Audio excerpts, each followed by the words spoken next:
ginagawa, Ada? Ikaw ang susunod na luluhod sa kapangyarihan ni Bathalang Gargan.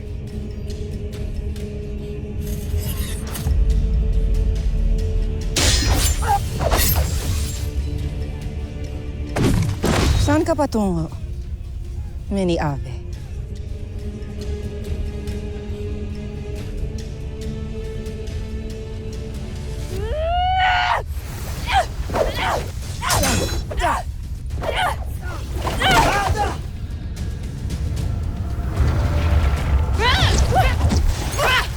Nay! Nay, sandali na nangyayari! Nay!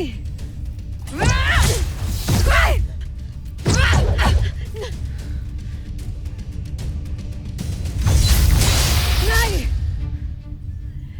Hindi ako lalaban sa'yo! Kung ikaw ay natutuwag, ako ay hindi.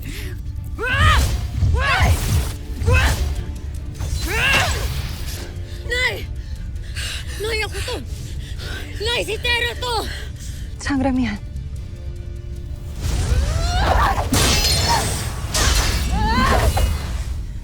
Anong nangyayari, Sangramihan?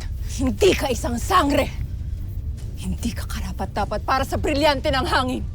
Kaya tama lang na nakuha ito sa'yo.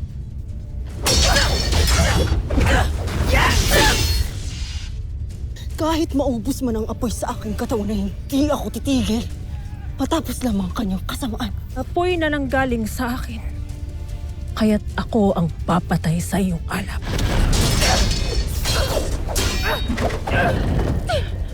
Ada, lumaban ka! Ada!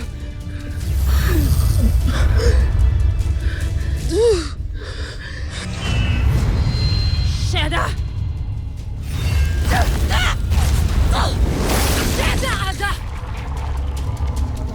Kay gandang pagmasdan ng tuksaan ng mga sangre. Sinasaktan nila kanilang mga anak. Ang mga bagong sangre. Lumaban kayo mga sangre. Huwag ninyong hayaang isang masamang batala lamang ang dumaig at mamayani sa iyong kapangyarihan.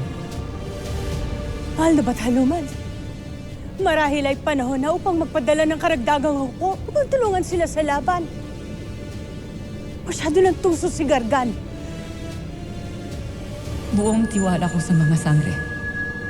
Tiyak kong mahahanap nilang lakas mula sa kalooban nila upang labanan ito.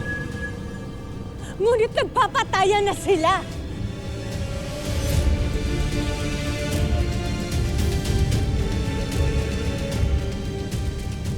Magtatagumpay sila, Maika. At magaganap pa rin ang lahat na katakdang maganap.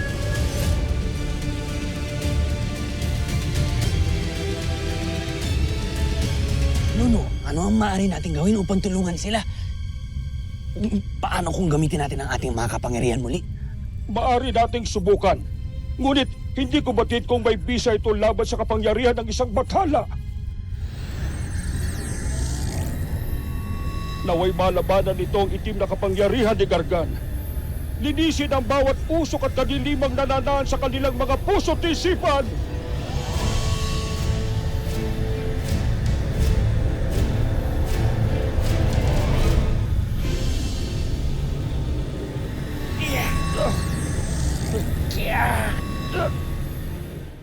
Gawin mo ang lahat. Sakasan mo ang loob mo, Nay!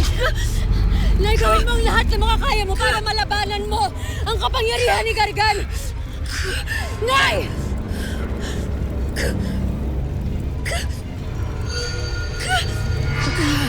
Si Tera to. Tera. Akin yan.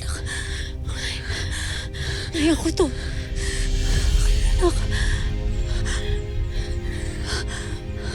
Matagal ko nang napatunayan na isa akong sangre.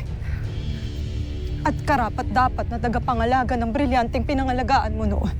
Kaya't gagawin ko ang lahat upang makuha ito kay Gargan. Pasneya!